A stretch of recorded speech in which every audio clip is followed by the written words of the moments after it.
Hello, you wonderful people, and welcome to another episode of Crime Centric. This being a show where I talk about crime dramas that I watch. For today's episode, I'm going to talk about Season 3, Episode 14 of Walker. A lot of really interesting things went down in this episode, so let's break it down. So in the aftermath of last episode, we're picking up with Walker's situation, as well as, obviously, the complex feelings that Cass has about all of this, especially now that the FBI is involved. They don't want to immediately take action, but for her, it's like, I was right on every front. I was right about Miles. I knew something was a little off about Kevin, and now it's like, boom, like, this is all happening, and it's just like, she's like, I'm tired of being right, and then having people basically shut me down, essentially. So, it is frustrating, because Captain James is like, yeah, we should probably make some moves, but we are limited in what we do, because the FBI has precedent over this situation. So, if we don't,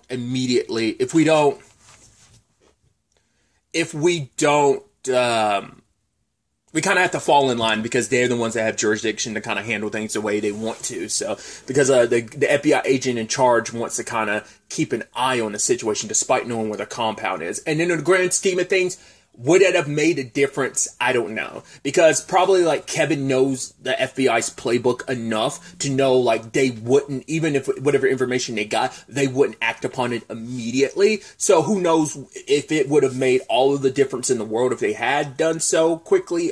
It's unclear. But on the Walker side of things, he kind of passed out for a little bit after his encounter with Coop, and lo and behold, who was there by his side? Emily. It is interesting how they've kind of like included that, like, she was there for him while he was tortured and captured. She was kind of his companion while he was kind of losing his mind a little bit. Now, part of me wonders, are we going to find out that that's actually something more to it? Like, if you've ever seen the show Bones, like, Booth kind of went through a similar thing where he would start, like, oh, here's a dead soldier he knew that he was seeing, and it helped him survive a situation. Or there was the episode where he was seeing Stewie Griffin. Yes, that was an episode of Bones. I kind of forget that was a thing that happened in Bones. But then Temperance was like, Bones herself was like, there's got to be something more to this. Like, you're hallucinating, you're seeing stuff you shouldn't, and it turned out there was something more to it. The fact is, it's happened to Walker multiple times this season. Like, I mean, to be fair, he was seeing Emily, like, in season 1 as well, but that's why I'm like, are we going to find out there's actually kind of an underlying medical thing that might be going on, the reason why he's seeing her? Or it could just be like like his subconscious manifesting itself as, like, the side of him that's the fighter. It's like, no, you need to hear it from a voice rather than hearing it for yourself. You need to hear it from Emily, because Emily's been your driving force for so long. She's always the one that kind of basically, like, kicked you into shape, essentially. So I'm curious, that's just part of that's where my brain went, like, are we going to find out there's actually hallucinations might be like an underlying issue? Because obviously for the sake of the story, it makes sense of, like, right, you see someone that kind of gets you, like, pushes you to push forward, but it's still like I don't know. Because obviously it's his subconscious manifesting itself in the form of Emily saying what she would say, because she's actually the one that gave him the idea of how to get out of the handcuffs, because it's something that Augie did, like, a while back. It's like, yeah, just try not to blow your hand off like August almost did. It's like, yeah, I'll try. Maybe when I end up telling him this story in the future, I'll leave out this part. But luckily, he got out just at the same time Cassie rolled in, so... And so they have to fill each other in on about the Coop thing, as well as the Kevin thing, which is like, whoa, Kevin, as in your Kevin? He's like, no, how about we don't describe him as my Kevin? So it's like, what do we do in this situation? Because even Cordell was like, maybe the FBI is right, maybe we don't know what's right and wrong. And Cassie's like, no, I need your head on a swivel, partner. I need your head on straight, considering, like, we can't let Kevin know that we know about all of this. Especially with the medical ceremony coming up, like, literally the next day or whatever. But it's because Cordell's questioning everything, because for him, it's like, the man I modeled my entire life out of was Coop. And it's like, if he's not the man I thought he was, it kind of makes him feel like, was everything I did a lie? I mean, because for him, it's like, it's been one thing after another, because it's like, because he starts questioning everything. Would I even be a ranger right now? The fact of the matter is, Hoyt wouldn't be dead if I'd never taken the rodeo case. Like, because I based my foundation on this guy, everything. I mean, because obviously the thing with Emily was also a trigger based on like losing Coop, because he never fully processed it. He never fully dealt with it. So when the Emily thing happened, he didn't fully process it. He didn't fully deal with that. That was Cordell's way of just burying his feeling rather than like dealing with it. So he kind of ran away from everything, kind of leaving his kids and his mom and his dad and his brother behind and all of that. So it's just a hard thing when it's like, obviously Coop has been such a big foundational part of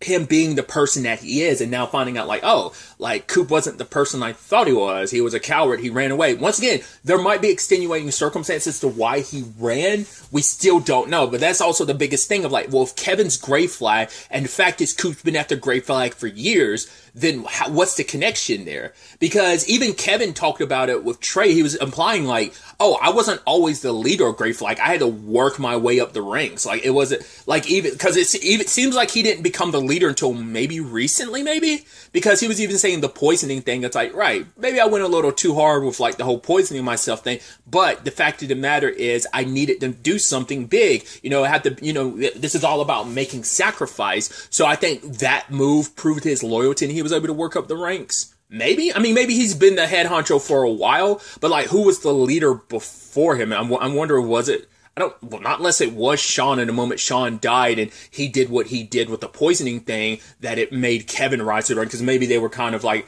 I mean, they're probably supposed to be like Hydra. You cut off one head, another one will rise to take its place, multiple, in fact, type of situation. So maybe that's kind of what the whole deal is there, maybe. It's also a real kick in the teeth for Walker the moment he comes back home. It's like, man, I just need to see my kids, make sure everything is okay. Oh, lo and behold, who's there? Kevin. Oh, man, this is awkward. Luckily for Cassie, it's like, hey, things were already awkward between me and Kevin, and so me being awkward right now is still understandable, but it's also because she has to keep her disdain for him right now, because it's like, oh, everything I knew about you is a lie, and I can't believe I fell for you. Now I see you for who you really are. Like, a lot of that. Luckily, she's able to hide it with the whole notion of like, yeah, we dated, and now we're kind of in this awkward position, so it all worked out and benefited her. But ultimately, Trey ended up finding out on his side of things that all this is going down at the medal ceremony. They're bringing the explosives and everything, and it's like, all right. Trey was able to get that information out. Walker kind of figured it out because Kevin kept pushing the ceremony and stuff. Because the biggest question Walker had was, why is it that, like, why would Kevin come after my squad, and why would I only be the one left alive? I guess we find out later on, it seems, I guess Kevin was putting Walker up to be the ultimate fall guy for this.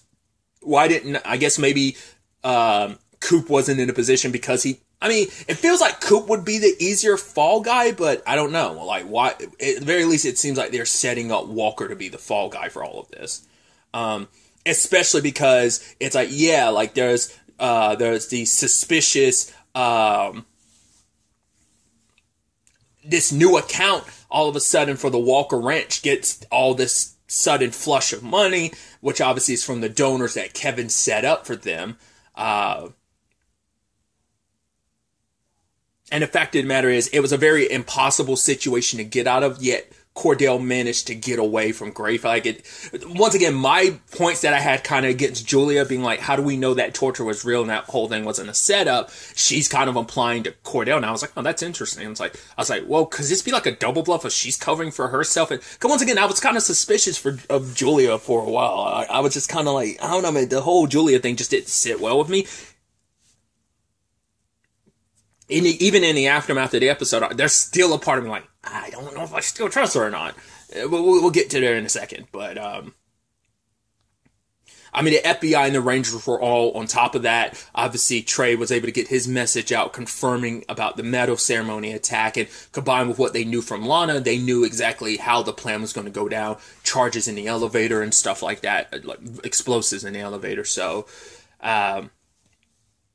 what's also interesting, too, is no one noticed, but Coop was there as well, looking at his opportunity to go after Kevin. So it's like, has he always known Kevin was the guy? But he's never taken a shot at Kevin until now. Maybe he felt like this was the opportunity. Maybe his run-in with Cordell gave him an opportunity to figure out who actually was. Because it's like, once again, maybe he knew and he just didn't tell Cordell. because he might not know that Kevin is the. We're not gonna find out something like Kevin's actually like we're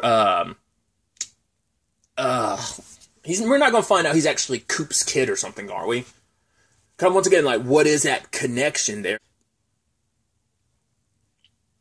Because once again, like, how would he know to go after Kevin unless he knew Kevin was part of Grey Flag but didn't realize Kevin had risen to the ranks of becoming leader of Grey Flag? Like, maybe that's it. But it's like, because at that time, Walker didn't know. Like I said, unless Coop's known for a while, at least that in some capacity, Kevin's involved. So that's why I'm, like I said, once again, wondering, like, what their connection is. Could it be that Kevin's his kid or something like that? It never came up that he was... it could be like a... Like, it was never like an official thing. Like, maybe Kevin kind of grew up without Coop. Maybe even, like, Walker had no idea about it or something like that, despite how close they were. Like, maybe it was kind of a situation where Coop had a son that he didn't find out about until, like, years and years later type of thing. Or, I don't know. Just... Well, because I don't know, like, what the age difference between Coop and Kevin is, because that might not be not if they're not, like, father and son. It could be, like, maybe they're brothers or something, you know? Because I haven't looked into the actors' ages, so they're probably actually way closer in age, so brothers might be a lot more consistent, like, father and son, because I'd assume the actor who plays Kevin's in his late 30s. I'd assume. I could be wrong. Late 30s, maybe, or maybe early 40s. I don't know. So, and I wouldn't expect the actor who plays Coop to be that much older. Like, maybe he's in his the mid-40s or something. So, yeah, now talking it out, I'm like, man, it's more likely like a brother type of situation, if it's familial at all, if we were going down that route. But it could just be like there's another connection I'm just not thinking of. Maybe they just have some military history or something. I don't know. It has to, in some shape or form, the core of this has to be about why he faked his death in the first place, why he ran. There's something deeper there. We just don't know what. On the mission, Trey is trying to, when some cops are like, in the basement car parking lot investigating stuff, Trey wanted to try and keep that from escalating into a whole firefight because he didn't want them to, like, shoot at the cops. One of the cops got injured, but obviously with getting a message to James and Cassie, he was able to ultimately stop that whole situation. I did think it was interesting. They were like, oh yeah, Jones, he ran. What a coward. I was like, he grabbed the explosives, didn't he? You think he's a coward, but he's completing his part of the mission because they're too dedicated to this cause. But to be fair, after the Lana situation, but it's like for him to kind of bail at this last second, but it turns out, yeah, that was all part of the plan. Because ultimately, they end up looking in the bag after everything was all said and done. Because it's like, wait, there was a bullet that struck this bag, but there was no boom. Turns out there was no explosives in there because the whole thing was a setup because they knew Trey was a traitor the entire time. They knew he was undercover. I think it's probably because of Kevin. Because Kevin knows Trey and he's known him long enough that he probably knows when Trey is lying. So it's like, yeah, I see what this is. So the whole thing was probably a test because it was probably the thing of, yeah, like Trey never bothered opening the bag. Because I guess like if he opened the bag, it would make him...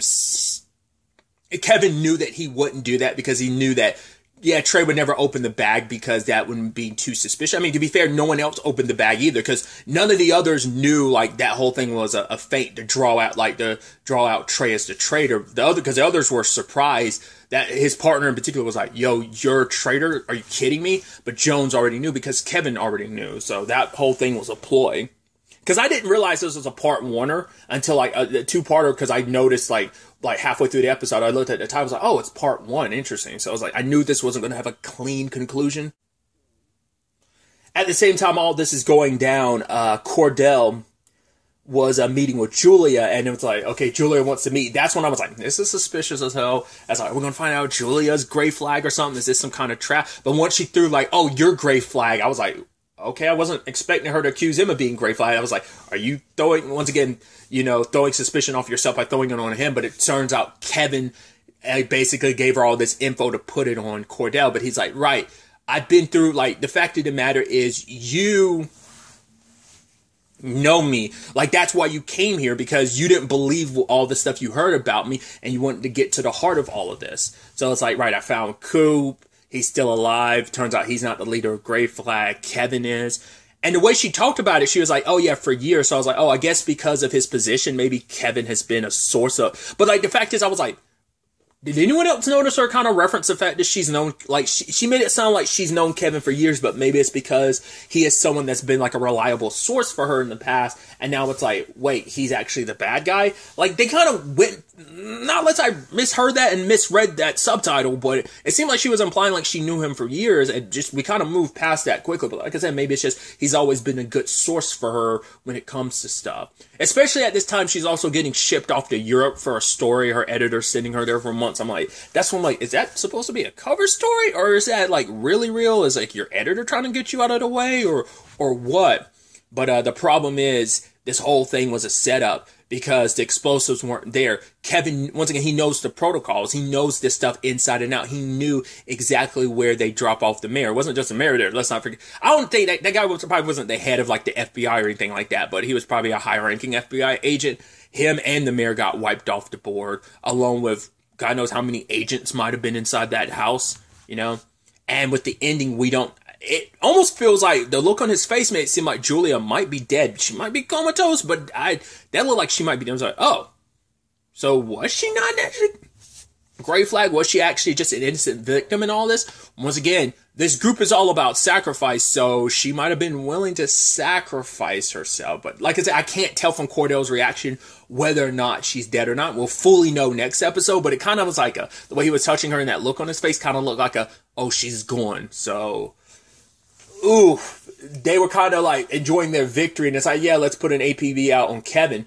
But then, like, Kevin made a reference to Jones being like, oh, yeah, let's put that APB out. So I was wondering if that was him implying, like, all right, we're going to set this up to go after Cordell because we've got it all set up for him to take the fall. Or is it just like, let's listen out for the APB to know where they're, like, going to try and, like, come after us? I don't know. Whew. Wild, wild episode. It's definitely going to be interesting to ultimately see where all of this ends up taking us going forward into the next episode.